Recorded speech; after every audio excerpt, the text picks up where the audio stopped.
right? Yes. Yeah. The ISD 318 school board shall provide specific period of time where persons may address the school board on any topic subject to the limitations of policy 206. All individual comments shall be less than 5 minutes. Any group of 5 or more persons must appoint one person to present the group's views to the board. Depending on the number of persons present, the school board chair reserves the right to set further time limits to allow participation within the allocated time. The board shall not allow negative comments in public session about individual employees or students. Specific factual information or recitation of existing policy may be furnished in response to inquiries, but the board shall not deliberate or decide regarding any issue that's not included on the agenda posted with the notice of the meeting. If there are more requests than time available, priority will be given to persons that reside within the Grand Rapids Big Fork School District. So we have 2 on the list tonight. Carol, you're listed first.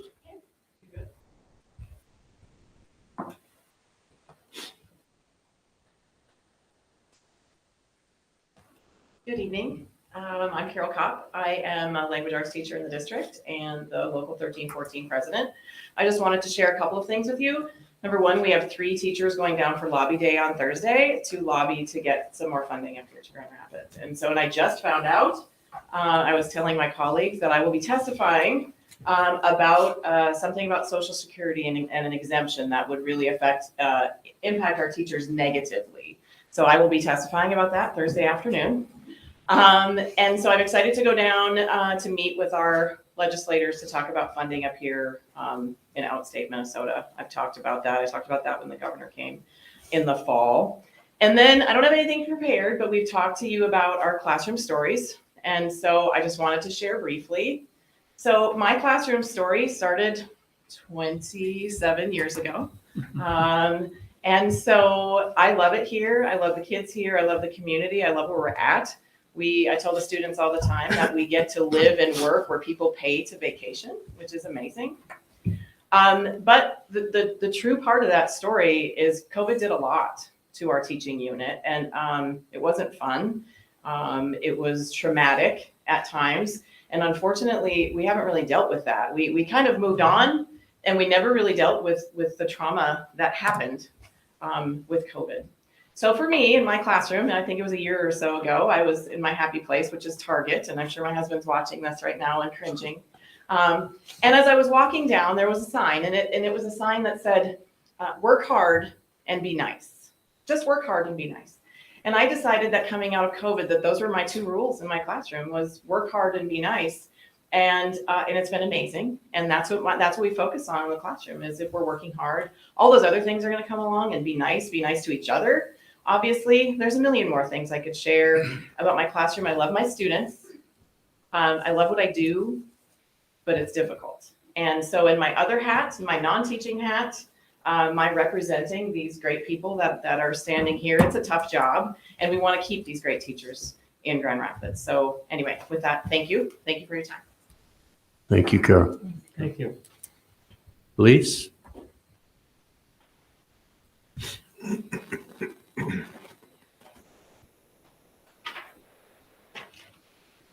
Hi, going to read from my phone, so apologies. My name is Elise Sperling Anderson. I teach mostly 9th grade at the high school. I joined this district this is just my 2nd year in the district. I left a neighboring district that I really, really loved. And I chose to be here to teach amongst go-getters, movers and shakers, and also to teach in the same district as my husband moving forward. I'm close to the youngest teacher at the high school. I'm 30 years old. I'm in my 6th year of teaching, so I'm rather young for the staff. And I've recently just really felt like I need to share my experience as a young new teacher in the profession. I feel like I'm the future of the profession, and so I just want to share some of my experience. If you step in my classroom, my hope is that it feels inclusive and welcoming. This year, I have a bulletin board that says you belong here, and I have a space where we celebrate top student work. I have an Instagram page where we Students are motivated to get their work on my Instagram page and make it to the best of the best. And Summer is very motivated to get her work on my bulletin board. And she came in today and she asked me, "Where's my piece of work?" And I brought it to the school board to show her amazing work. This is a Washington, D.C. Marauders map. And here's some more student work, a Bill of Rights, an amazing storyboard, a mental map of Grand Rapids. So I love to celebrate student work on my bulletin board. I hope that students feel like they're inspired to dream in my classroom. There's maps, there's postcards, there's flags of countries. And what really guides me as a teacher is my desire to reach every single student, to inspire them to learn about the world and to engage in difficult things in social studies. What I love most about my day is laughter, seeing students grow, playing games, doing interactive things, getting up out of our desks, but also witnessing students form their own opinions. I usually get to school around 7:20 in the morning. I arrive earliest, usually in the hallway. I'm preparing my final lessons. Right now I'm teaching human geography and sociology. I'm finishing grading work. I have about 130 students that I'm grading for. My duty hour then begins my day. This year I've greeted students in the main lobby to do tardies and things like that, and then I'm managing the printer room. Then I teach periods 2, 3, 4, 5, and 6, and then I have my prep period at the end of the day. I also do Key Club, which I don't get paid for, but it's a club that 30 students are in, and we do volunteer activities in the community. And then in my spare time outside of teaching, in the last couple of years, I've been finishing my master's degree and doing classes to advance on the pay schedule. So during the day, I'm always up and moving. I'm constantly helping students. There's really barely any sitting at my desk. I'm answering questions. I'm spending so much time during the day tweaking my teaching, reworking things. I feel like there's this conception or misconception that you can just pull out a lesson and use it again. That's not what I'm doing. I'm reworking it every single time. I feel like I just don't put a worksheet in front of students, right? In social studies, especially, we're working overtime to find these resources and lessons.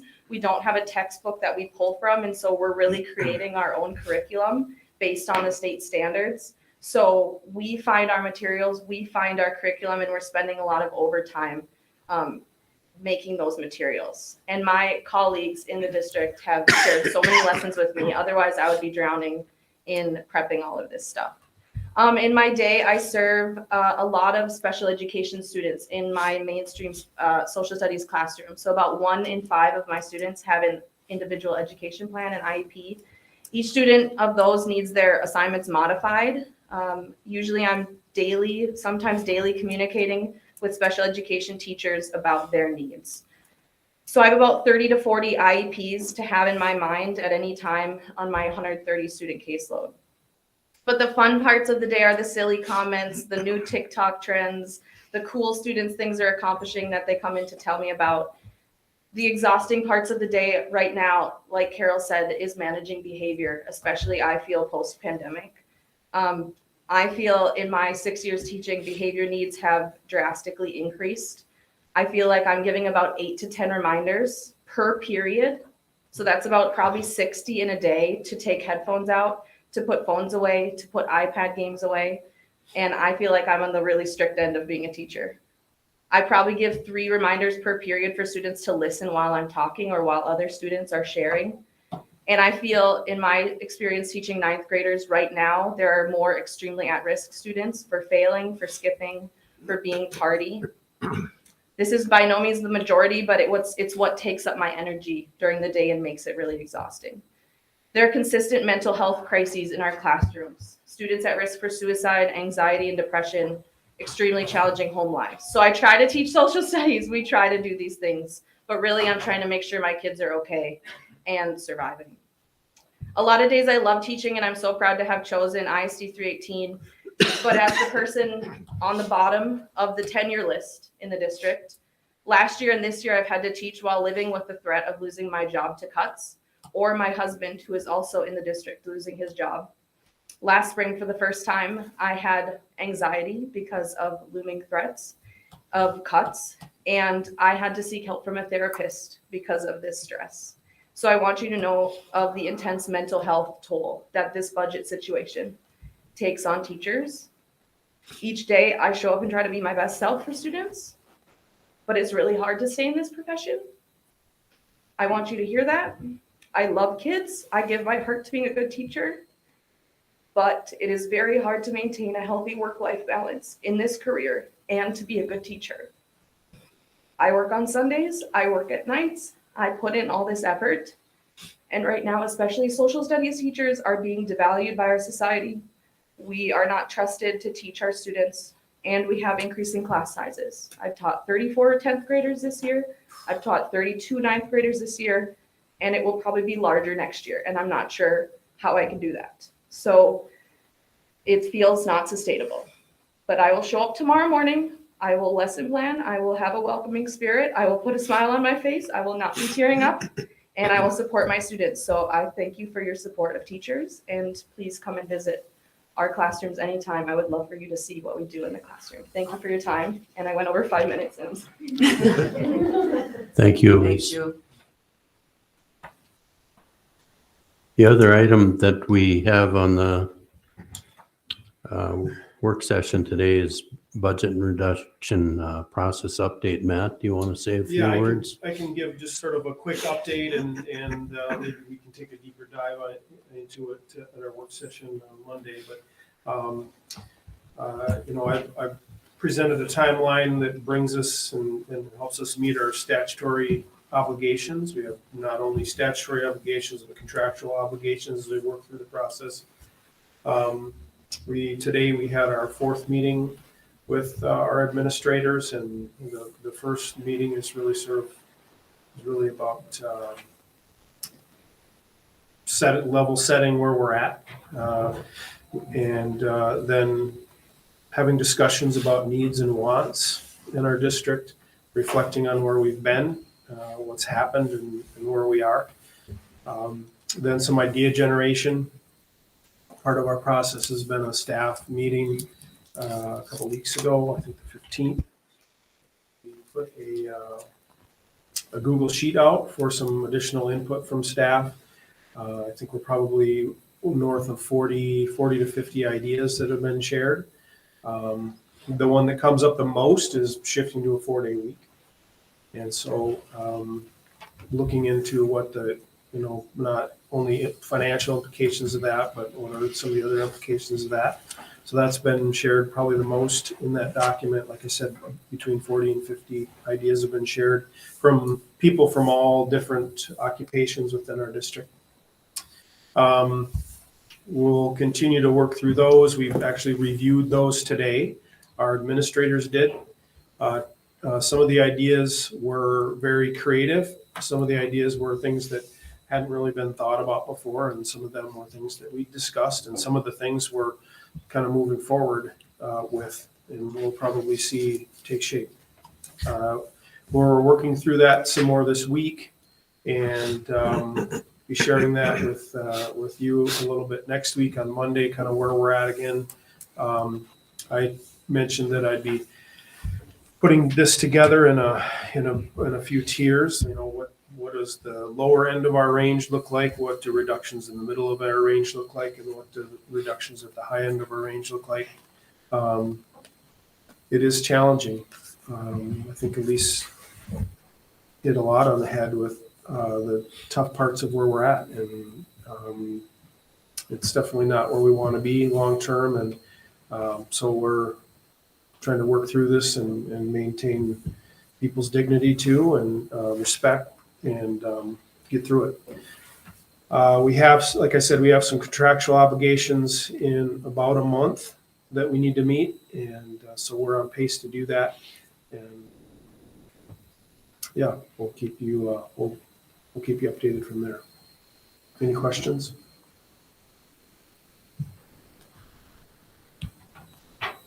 Any questions? Is there anything else for the work session? Work session's adjourned. We'll come back at 6:30 for the main meeting.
First item on the agenda is approval of the agenda. So move.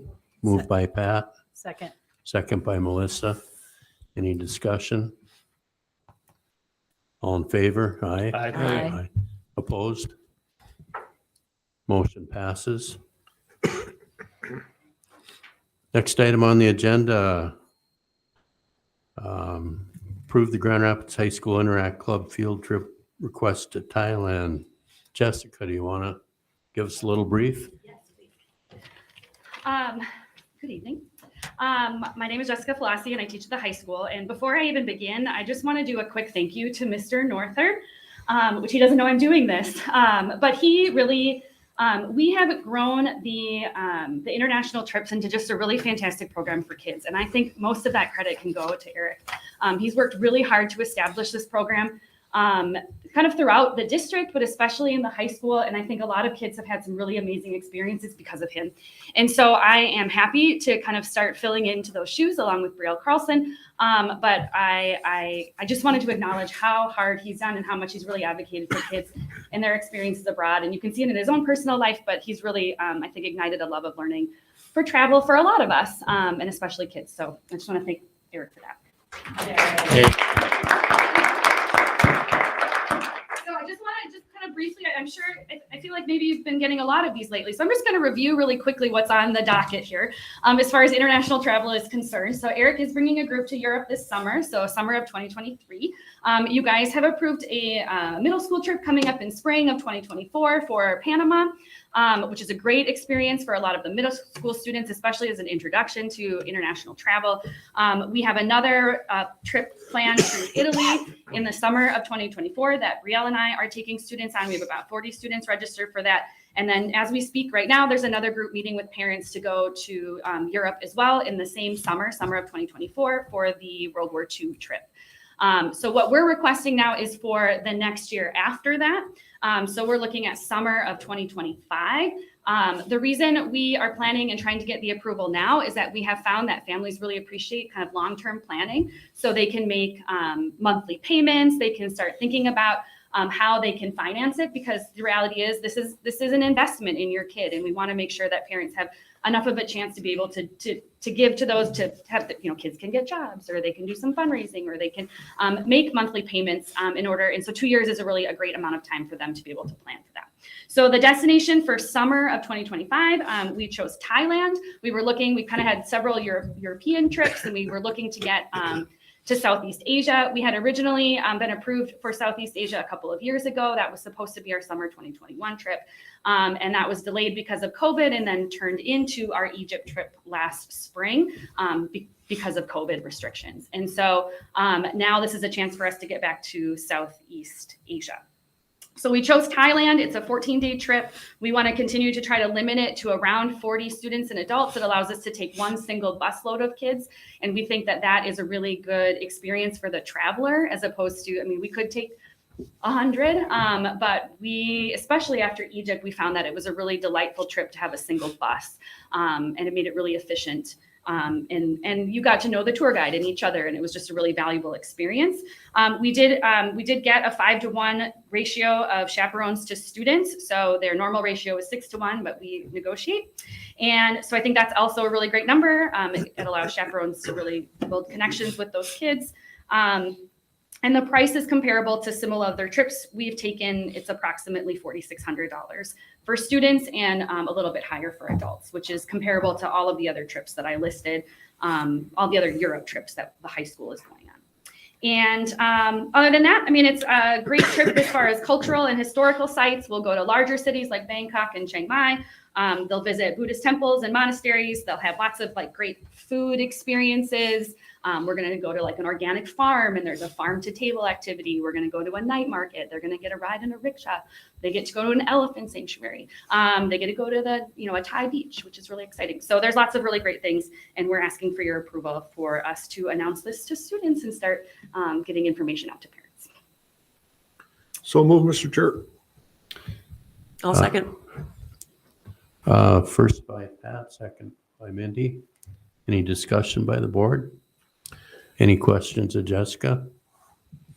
Mr. Chair, just thank you for putting this all together and your time and effort. And I know it's during the summer, but what a great experience for the students. It is. And it's fun. It's fun as an adult too, to see kids and get to see their experiences going through it too. It's great. We have a motion and a second. Okay. All in favor, say aye. Aye. Opposed? Motion passes. Have a great trip. Yep. Next item on the agenda, a safe and welcoming learning environment. We have our principal's report from West Elementary, Sean Martinson. Good evening. My name is Sean Martinson, as many of you know. Tonight, I guess we're going to go with the Beatles, The Long and Winding Road. I hope you can keep up. There are no visuals, there are no audio, and I've had a lot of caffeine. So first of all, thank you as well for the department. My daughter Kenny went with to Egypt. I was actually one of the parents that was kind of glad it was Egypt and not where they were originally planning to go. My daughter Ryan is going to go as well, and you hit it on the head. The planning is really nice.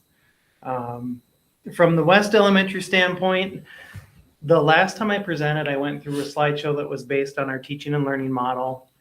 I don't have that with me tonight, partly because I'd like to share how things are going and some struggles that I see right now and some struggles that I anticipate seeing in the near future. As a district, as an employee of the district in my role, I've been extremely impressed in the last few years in the approach that we've taken with teaching and learning. The discussions we've had on the science of reading especially, I think Jill Wheelock did a really good job the last time talking about the data related. I can say my school has not seen the same increases she has, and I have nothing to say other than we're going to catch up. What I'm observing firsthand is those that embrace the approaches the approaches our district is training our staff on. The staff that are embracing those approaches, our students are seeing the results. Those that are either maybe like an old schooler and just need a little bit more time or are reluctant, they're not seeing the same results. And my father-in-law, who many of you may know, is a carpenter, and I love the saying that he shared with me: figures don't lie, liars figure. And the data is coming back extremely good and extremely powerful. Our school saw more growth in literacy than we did in math, which we shouldn't be surprised. Our focus has been very strong on literacy. Figures don't lie, liars figure. I mean, the data's there. We've put systems in place to track student progress. We've put systems in place for interventions that are scientifically based. We've put systems in place that talk about not only what interventions work, but what we need to do as adults to implement them with fidelity. So rather than being told what to do, we're being told what to do, shown what to do, and shown how to do it. My concern moving forward is definitely with the budget reductions. And I grew up with a father who worked on the Burlington Northern Railroad, was laid off, started his own business, was called back. So I have a different perception than many in our field. I've seen what layoffs look like. I was laid off. My wife was laid off. I think she was 6 years into tenure, 6 years beyond tenure when she was laid off. There's no nice way to paint budget reductions. We went through this when I was originally in Deer River. Part of the reason my wife ended up in Grand Rapids, nothing against this community here whatsoever. We didn't plan to leave Deer River, but we had choices to make when the budget cuts happened and we had to look for work. So we can look to the west and we can see how a district can rebound, and we will as well. Some things that we've seen reduced at our building already has been our art program. Our parent group has looked to supplement that with hiring people to come in. I don't want to take anything away from the work that those people have done, those staff have done. It's not a full-time program. And I don't think that PTC group came forward trying to replace what we had. For many of you remember me as an advocate for the art program. I was really sad to see it leave. But the reality becomes when we get to budget cuts at the level we're at right now, it's past what we want to do. We're to the point now where what do we have to do and what can we do? We've seen our sections be reduced, our class sizes rise with future cuts. I don't know what they'll look like yet, but the reality for our families, and I'm not sharing this to scare staff or families, I think as public education, we have a we'll make it work mentality. But the problem with the we'll make it work mentality is our families never know what's going on in the buildings.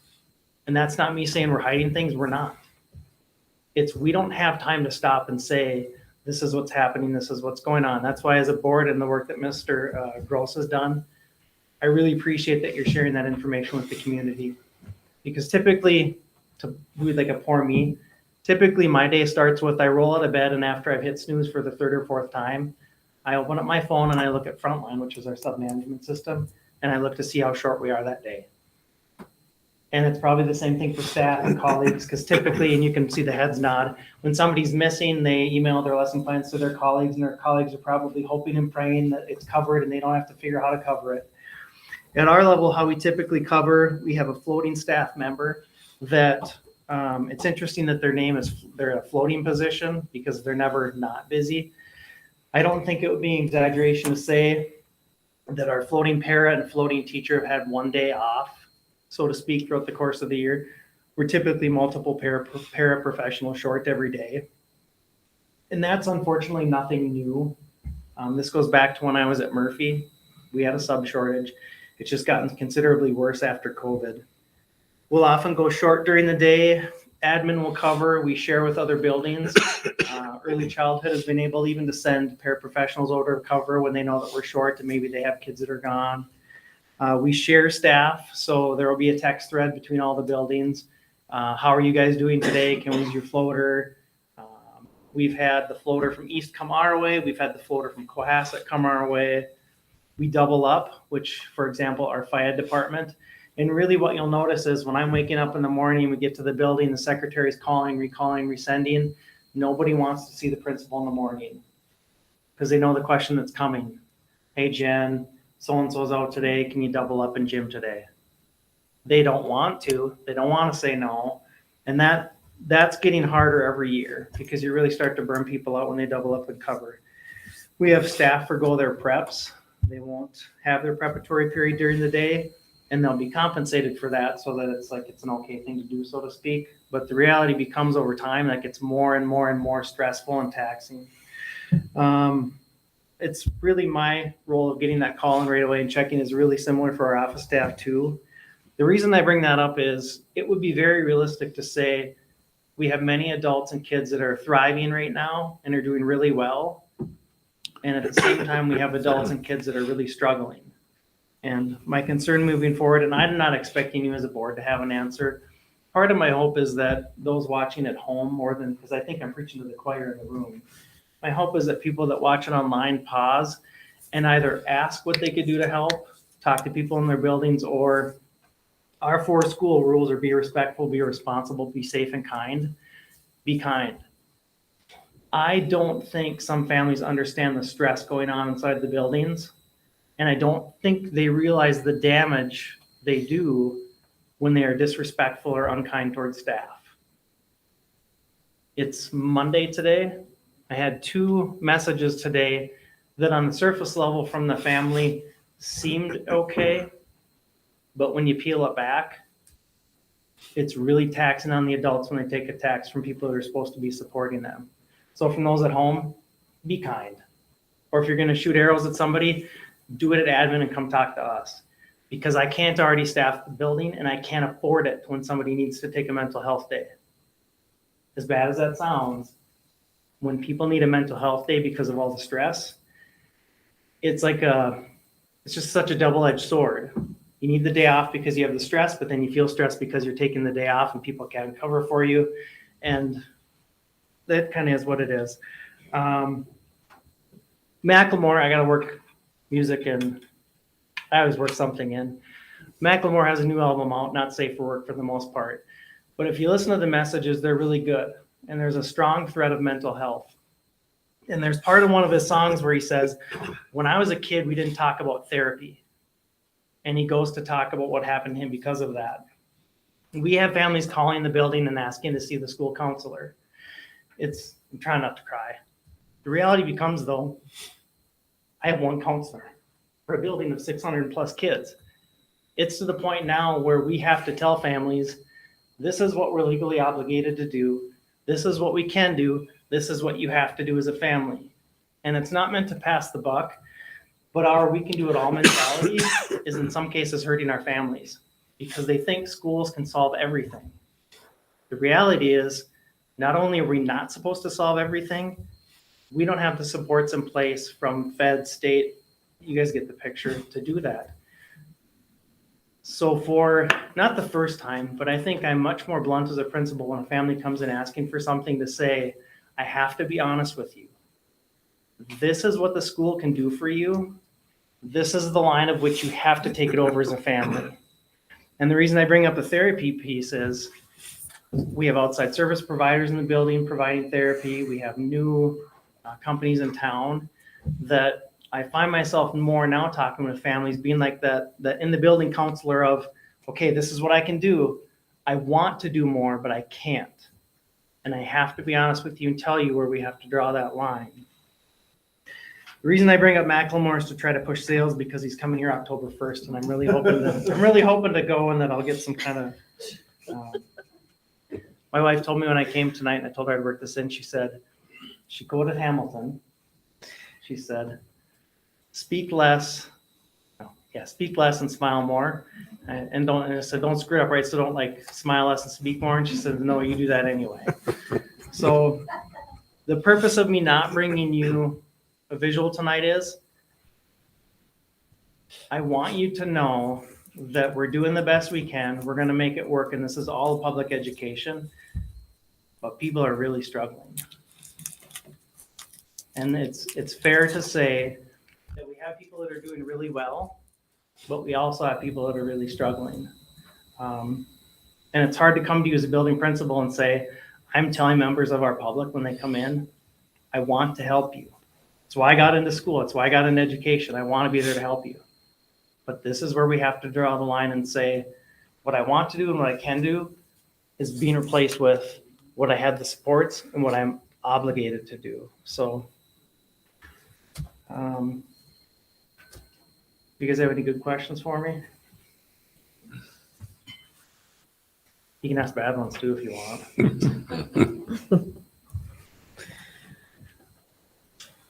You guys have some tough decisions to make. Sorry.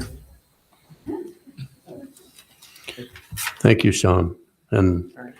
we know it's tough out there, and we appreciate the way you've kind of, put some brackets around the issues. And Mr. Chair, I want to say thank you to Sean and to all the principals. You're dealing with unbelievable challenges. And I wish we could wave a wand and solve these. We're going to have some difficult days ahead, and I apologize for that, but I want to express deep appreciation to the principals and the leadership, to the staff that is stepping up under unbelievable circumstances and bringing our students to great successful levels. And thank you for that. I think it would be, in some respects, it's become harder than it was during the pandemic, if that makes sense. And that's not me asking for the pandemic to come back, and I'm not making a joke. Like I remember how difficult that was, but in some respects, there are parts now that are even harder than back then. So Clayton wanted to be here. He had other commitments. I think he was going to tune in to see how it went because I told him, I said, no slideshows, no visuals. I'll drink a bunch of caffeine beforehand. We'll see how it goes. We'll quote Macklemore. Yeah, I got to work. So I didn't work Armageddon tonight. So. Thanks, Sean. thanks, Sean. Thank you. Wow. Next item on the agenda, effective and efficient systems. We have a district facilities update with Sean Lewis. Welcome, Sean. Thank you and good evening. Always my privilege to be here with you. We have a short PowerPoint to go along tonight. I always appreciate following you too, Sean.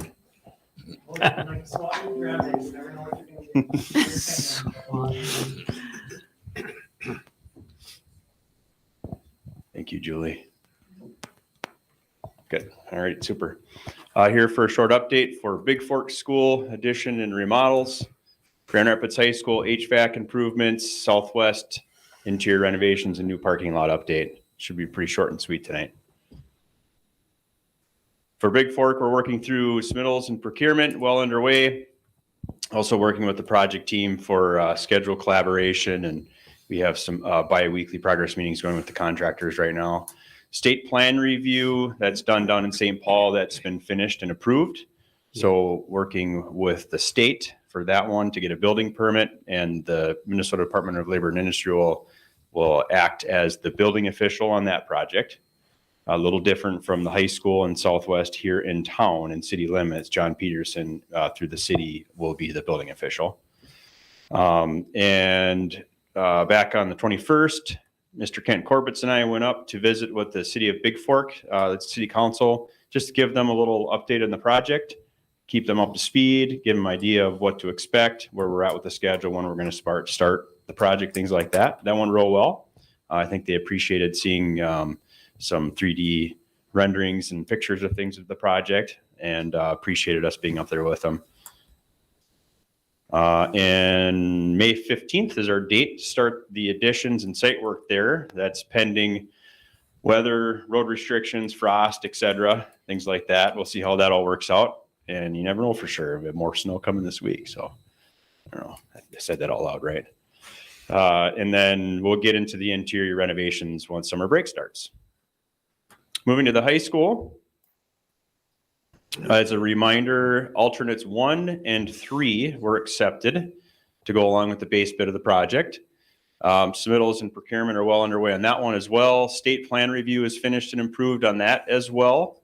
So we're working with John Peterson, the building official at the city, for a permit, building permit on that one. Also coordinating with Twin Ports Testing Tracy for some abatement work that needs to be done there. Coordinating that, scheduling with demolition of some of the other parts of the project, like ceilings and mechanical piping and things like that. Also some more collaboration with the project team for schedule. We have our pre-construction meeting with the contractor scheduled for this week on Thursday the 9th in the morning. Where we'll get into hopefully some meat and potatoes on the project, talking schedule, phasing, and as a reminder there, this one is 2 phases, this summer and next summer. So this is going to be kind of short and sweet tonight. So moving to Southwest, I will share a little bit update on parking lot and some developments on that. And this is the area here that we'll be talking about on the northwest side of the property here too. So we are well into construction. We officially have a construction area at the Southwest project right now. And another reminder, alternates 2, 3, 4, and 5 were the accepted alternates for the project. State plan review has also been finished and approved on this project. So we've reached some good milestones on all of our projects right now. And just to put that in context, all 3 of the projects that we're working on right now have been through state plan review anywhere from 2 to 3 months right now. So just finished Southwest last week, actually, or 2 weeks ago, pardon me. So that's a really big milestone, and it's a long process, and there's a lot of back and forth with the plan reviewers down in St. Paul too. Building application was sent to the city again. They're the building official acting on this project back in December. And here, submittals and procurement well underway as well. We have mobilized, TNT, the contractor, has mobilized and started demo in the meantime, and we're about 95% through right now. So we've made a lot of real good headway getting started, opening up some walls and ceilings and things like that. Well, brings up some questions that we're able to address and answer, and give us a little bit of time to do that before we start putting things back together. Also working with the city for finalizing zoning, planning, stormwater requirements for a building permit as soon as possible. And we'll launch into the rest of the building renovations, contingent on the building permit, and into the parking lot this summer there as well. And we're constructing an entirely new parking lot there as well. And I have a couple of images again to review that in a moment. Building permit, hope to have that this week for this project. So that'll be another big milestone as well. A few pictures to share, just showing that we've cut some concrete out in the bathrooms. This is the bathroom that's going to be by the new reception area for administration, kind of by the janitorial, just behind the kitchen, this one here.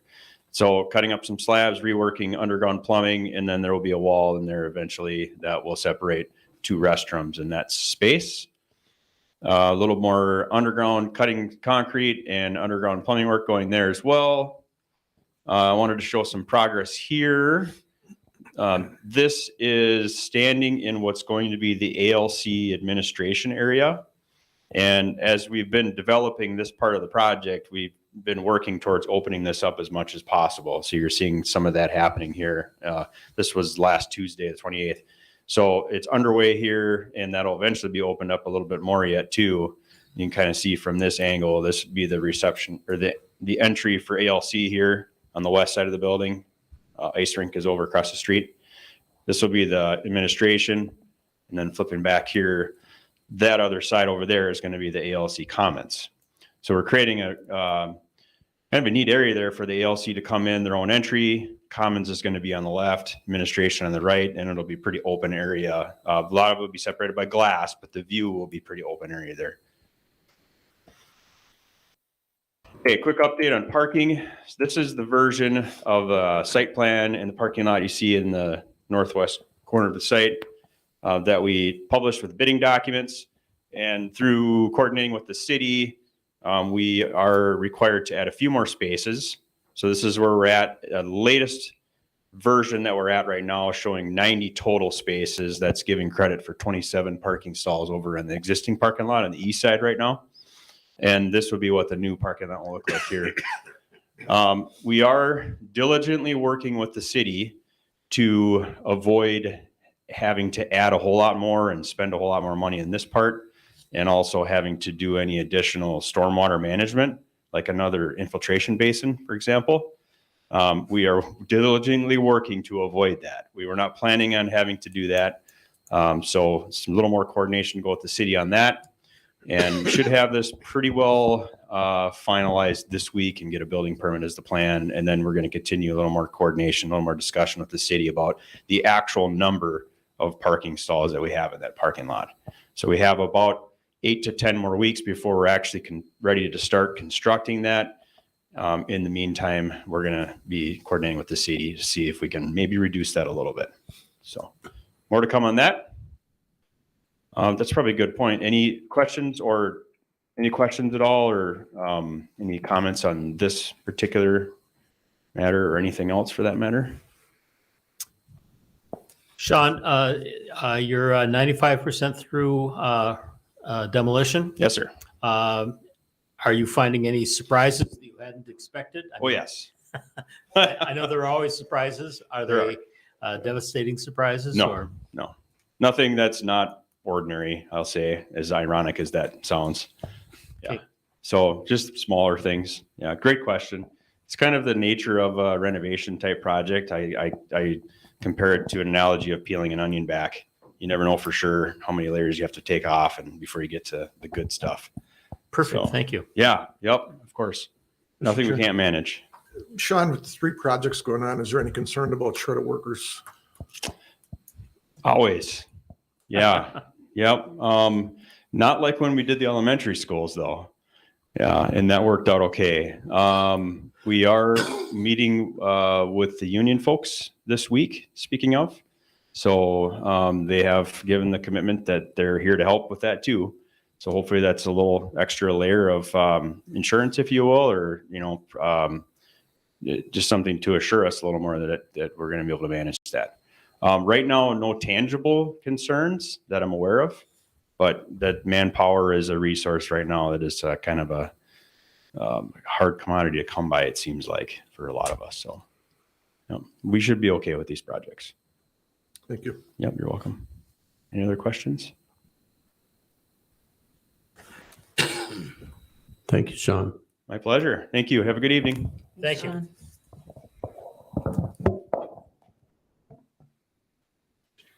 Next item on the agenda is approve the minutes to the February 13th, 23 regular school board meeting. Do I have a motion? Move to approve, David. Moved by David, Second. second by Ben. Any discussion? Hearing none, all in favor, say aye. Aye. Opposed? Minutes are approved. Next item on the agenda, approve the minutes of the February 27th, 2023 special school board meeting. Move to approve, David. Moved by David, Second. second by Pat. Any discussion? All in favor? Aye. Aye. Opposed? Minutes are approved. Next item on the agenda is the consent agenda. Casey, Good evening, board. Tonight on the consent agenda, we have Taylor Riordan, custodian replacement hire, and Samantha Thonis, custodian resignation. I'm recommending approval of the consent agenda. So, Second. moved by Pat, second by Melissa. There's no discussion. All in favor, say aye. Aye. Opposed? Consent agenda passes. Next item on the agenda is to approve the IRA Civic Center lease agreement with the city of Grand Rapids. Matt, do you want to say a couple words? Yeah, so this is the second time or the second lease that you've seen from the city for the Civic Center. This one reflects some additional language and requirements, hoops, if you will, that the city has had to jump through as a result of this project being awarded bonding money, similar to when the school or when the RIFE was built. There's some real specifics that organizations have to go through. We met with the bonding specialists from the state of Minnesota. They essentially have to do some diligence to determine that the facility is going to be able to be financially solvent. And so we've gone through that. One of the significant changes to this is extending the term of the lease. Other than that, really, from a financial standpoint, there's really not anything different. So moved. Moved by Ben, second. second by Pat. Any discussion? Oh, when you go through the state, we did that with the dance studios and also the Rife Center. And a lot of hoops to jump through, so. Yeah. I appreciate it. I guess the other thing I'd say is I don't think the school district wants to get into arenas. So the partnership that we have with the city, I think, is a good deal for us. Yep. For as much as we use the arena. Any other discussion? We have a motion and a second. All in favor, say aye. Aye. Opposed? Well, the IRA Civic Center lease is approved. Next item on the agenda, approved resolution to accept donations and gifts for October, November, December 2022. Clerk Marty? This is a resolution accepting donations. Whereas Minnesota statutes 123B.02 subdivision 6 provides that, quote, the board may receive for the benefit of the district bequests, donations, or gifts for any proper purpose and apply the same to the purpose designated. In that behalf, the board may act as trustee of any trust created for the benefit of the district or for the benefit of the pupils thereof, including trusts created to provide pupils of the district with advanced education after completion of high school in the advancement of education, end quote. And whereas Minnesota statutes 465.03 provides, quote, any city, county, school, district, or town may accept a grant or device of real or personal property and maintain such property for the benefit of its citizens in accordance with the terms prescribed by the donor. Nothing herein shall authorize such acceptance or use for religious or sectarian purposes. Every such acceptance shall be by resolution of the governing body adopted by a 2/3 majority of its members, expressing such terms in full, end quote.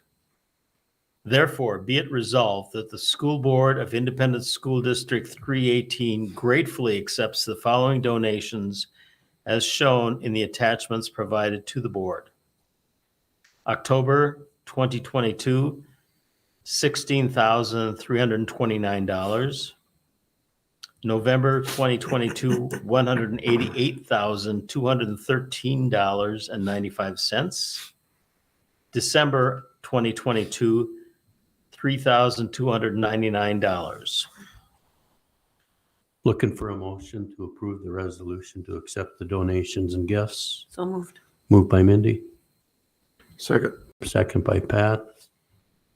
Any discussion? Mr. Chair, again, as we've done in the past, just want to thank the community, the private individuals as well as the businesses. That's $200,000 that were donated to the district to help us provide opportunities for kids in that. So much appreciated. Any further discussion? All in favor, say aye. Aye. Opposed? Resolution passes to accept donations and gifts.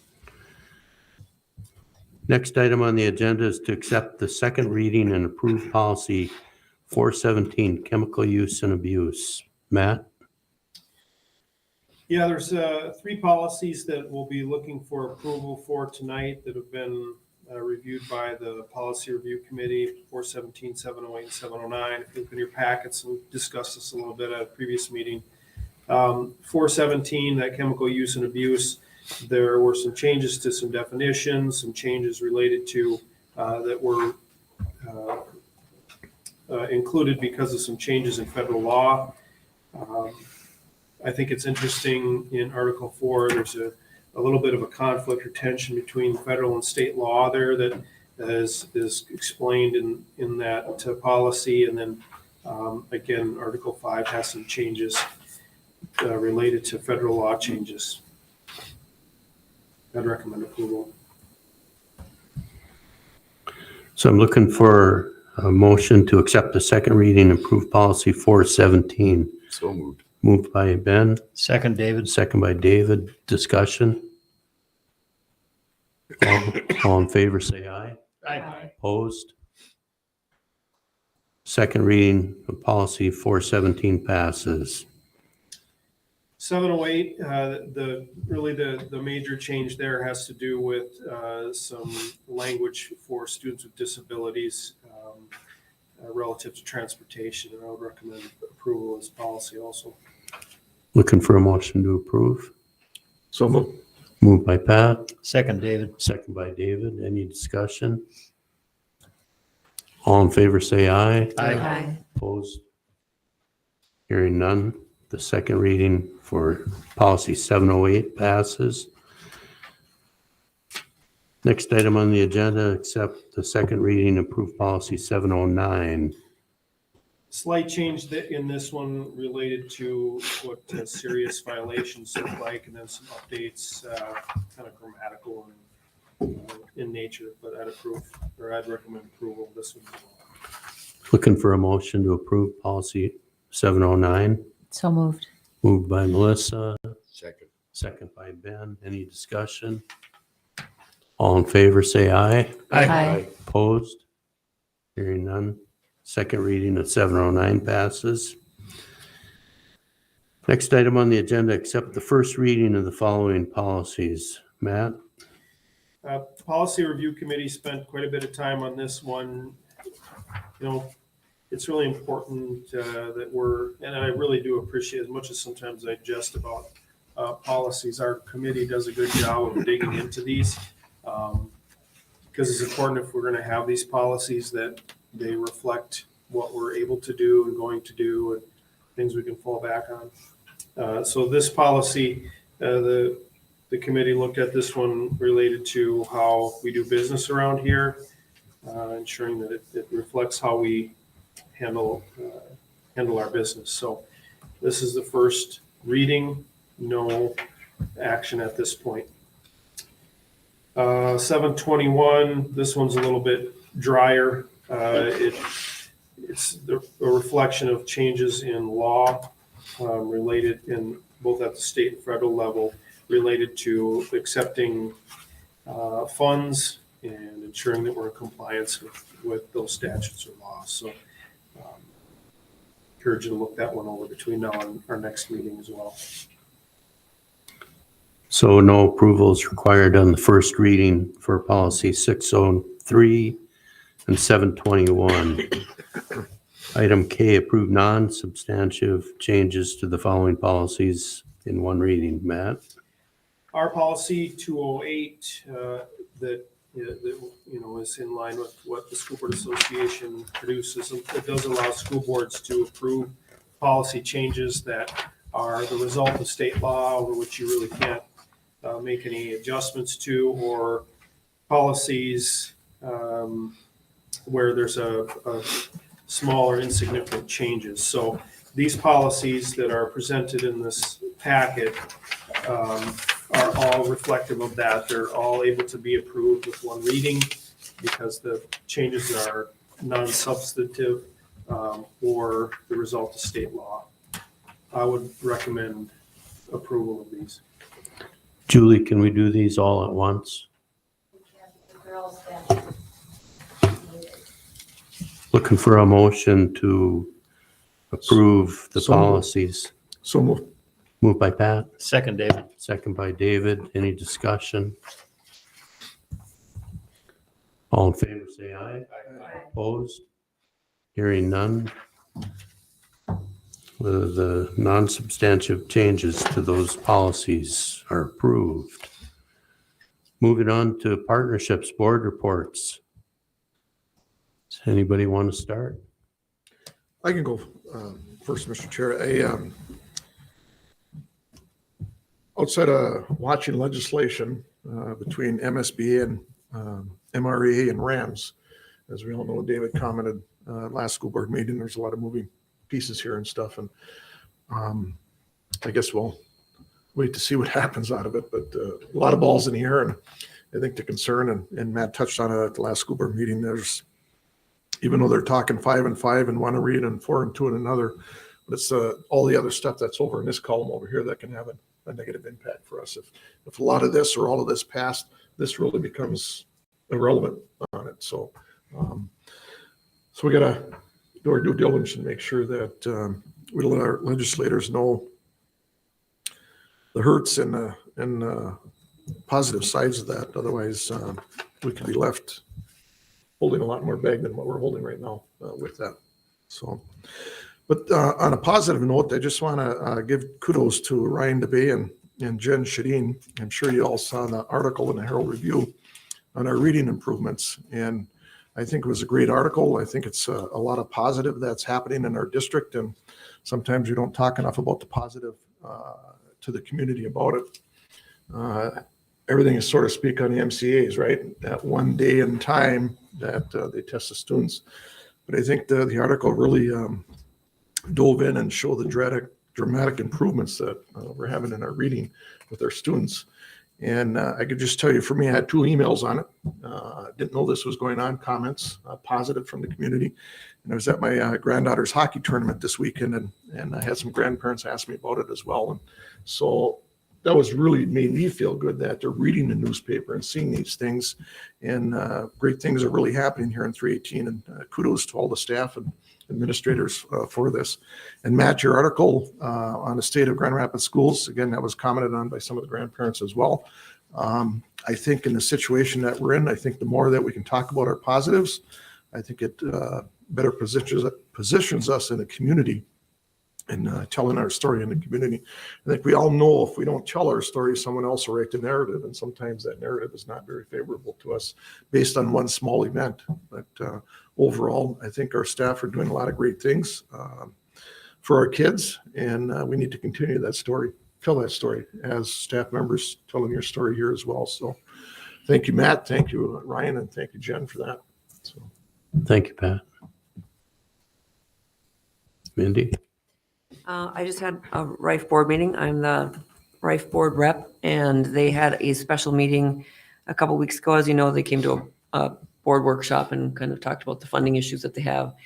And they had a retreat and kind of picked everyone's brain for ideas that they can be more self-sustaining in the future. And they came up with some great ideas. So they're working on those, and we'll hear more about that in the future. Thank you. David? Yeah, I would echo Pat's comments. Congratulations to the positive messages and images that are going out. And congratulations to our middle school speech team. Doing some great work out there as well. Thank you, David. I did attend the facility meeting and it was commented on tonight. And we did have a school board collaborative with 319, but I'll let Mr. Board Chair comment on that. Otherwise, that's it. Melissa? Yeah, I'll let you take the collaborative piece. I've spent, it'll be like 8 hours in MSBA negotiation training, which did a lot more legislative updates that were coming down the pipeline, which if folks aren't paying attention, those are huge. Check out the MSBA Works, their site, because the legislative updates are there and you probably want to know about them. There's some that are favorable to us financially, and there are others that are really detrimental. So I would take a look and at least be informed. I have had a number of IASK board of director meetings with some small groups because they too are in the process of trying to be sustainable in an environment that's changing rapidly. And so we've done some contracts and budgets and loss of grant dollars and how are we going to go forward and where are we going to go. So that is across all 7 districts that we're paying attention to that. And then there was a workforce development panel that was recently done, and Career Pathways was part of that. And I think one of the pieces to take away from that is a lot of this really good work is not actually funded through the state. And so this is stuff that, you know, the Blandin Foundation provided grant dollars for in the past. And now we're looking for sustainability from businesses to keep some of that moving. Yeah, we've done policy work. There's been a lot actually in the last couple of weeks, but I would just like to thank folks who spoke tonight. I think there was a huge theme that came through in regards to people's mental health and some of the trauma that has been experienced over the last few years. And taking time to unpack that is a question that I've asked a few times. And I think, Carol, you kicked off with that. And I think we really need to start to do that together, because that had trauma all across the board, and it still is rippling out in the community as well. And so sometimes what we see is people being unkind, they're carrying heavy burdens too when they walk through our doors. So we don't always know, but those are things that I take to heart. And I thank you for the courage for sharing all of that that's happening in your classroom. You too, Elise. Thank you. Summer, what's going on at the high school? I was gone pretty much all week last week, but I do know that girls basketball is going to the section finals, I think, on Thursday. And the boys basketball team is going into the quarterfinals right now on Wednesday. So that's pretty cool. Thank you, Summer. Is Lily online, Julie? She is, I believe. Lily, do you have some comments?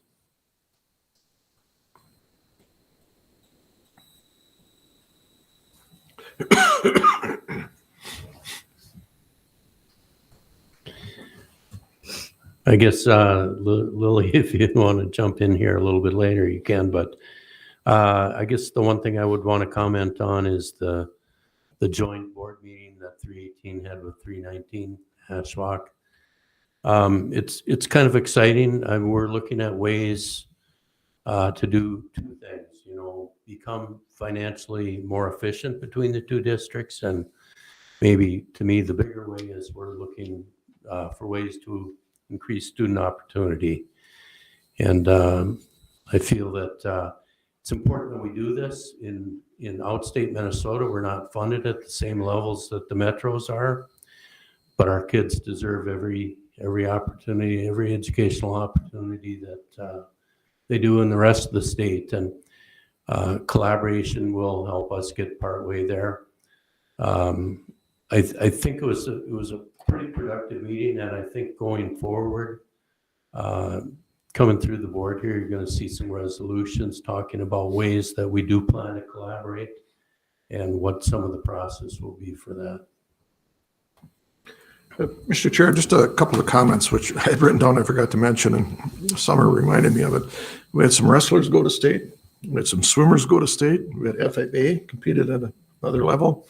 And some of our young youth, boys and girls hockey programs are heading to state as well. So a lot of positive activities going on within the community here and within the district. So, I believe we had a cross-country skier go as well. yes. It's definitely the tournament season. Lily, are you there? I guess not. We'll move on to the superintendent's report. Matt? Thanks, Mr. Chair.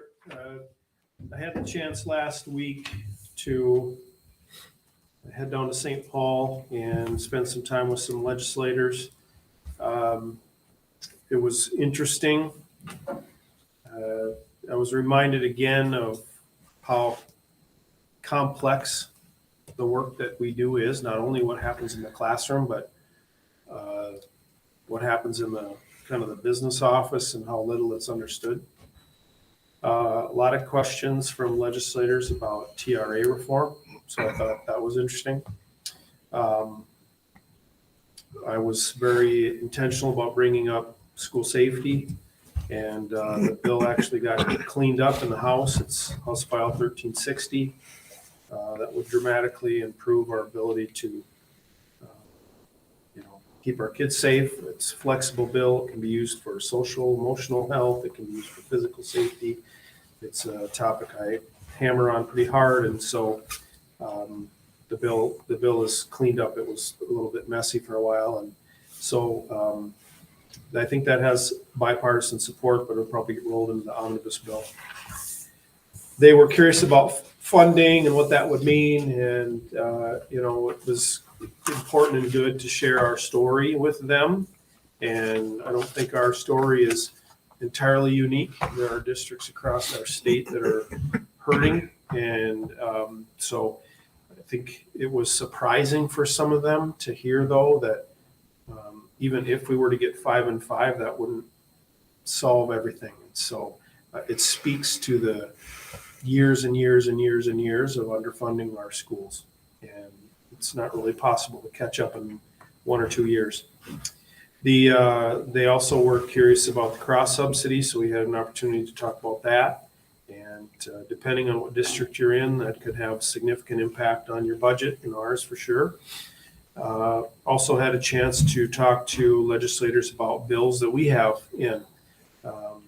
We have a bill in for Big Fork for some bonding dollars. That's being carried by Senator Hauschild and co-authored by Representatives Scrabla and hopefully soon Liz Lagarde. So that's really important. And that's a significant thing for not just that project, but also that would have ripples that would affect our bottom line too. So I'm really hoping that bonding happens, and bonding happens early, and hopefully 2 bonding bills, because that would really increase the likelihood of that project going. We also have our bill that has been working on, our kids have been working on, has been jacketed and has a House file and a Senate file. So that's really amazing. I mean, our kids are really amazing in taking the lead, and Sean Linder shared the story of their day at the Capitol, and they were kind of whisked around as people got educated on what they're trying to do. And again, it's for providing opportunities for kids after school. And they're working collaboratively with the students from the School for the Recording Arts in Minneapolis or St. Paul. And it's pretty neat. And I think they're excited to see reality, just what does it take to get a bill as far as they've gone. So I'm really grateful for that experience for them. I would echo what's been said. There are reasons to be optimistic about funding, and also lots of concerns. And what's probably the most concerning is that sometimes in meeting with some of the legislators that maybe even have authored some of the bills, when they heard more about the implications of those bills on schools, they were surprised to learn that some of it would be significantly negative for us. So it's important. I'm glad to hear that we have people going down. we have to educate our legislators. They don't know what we know. They don't know what it's like in a classroom. They don't know what it's like in a boardroom. And we want them to have good stories and good understanding. And we also want to make sure that they're not trying to do your job. You have a job as a school board, and it's important that it stays your job, not theirs. So we'll see how that plays out. I would, and it's important that they get along. One of the things that Pat and I ran into on Thursday is just the divide that exists down there right now, and maybe it's a public plea to our local legislators to make sure that they work across the aisle and in the best interest of our communities and our kids and the range to do its best, rather than worry about what color or what letters on your name tag. Want to echo the gratitude for Sean and teaching staff that are both here and spoke tonight. One of the things that our GRIP coalition talks about is balancing hope and concern. And, you know, when I look at the legislature, I have both hope and concern there. When I think about tonight, when I think about our schools, the same. We have people doing, I think Elise talked about, like getting up tomorrow and getting after it. And sometimes it's hard given what's in front of us, but we have a whole crew of people doing it every day, not going to the corner. I think listening to Jessica bring that field trip forward, that's not something you do if you're not willing to keep bringing it. And so we have people that continue to get up every day and they're bringing it, and it's tough, but they're doing it. And it goes back to what we believe in, what our values are, and putting kids out there. And so I appreciate that. Probably can't be said enough. So a lot of gratitude, a lot of admiration, a lot of respect for the folks we have doing that every day. I think that's it, Mr. Chair. Thank you, Matt. Upcoming school board committee meetings and dates are posted on each agenda. School board meeting agendas can be found on the district website and on the designated posting site at ISD 318 admin building. Is there any other business to come before the board? Julie, do we have any more public input? No one has signed up. Meeting's adjourned.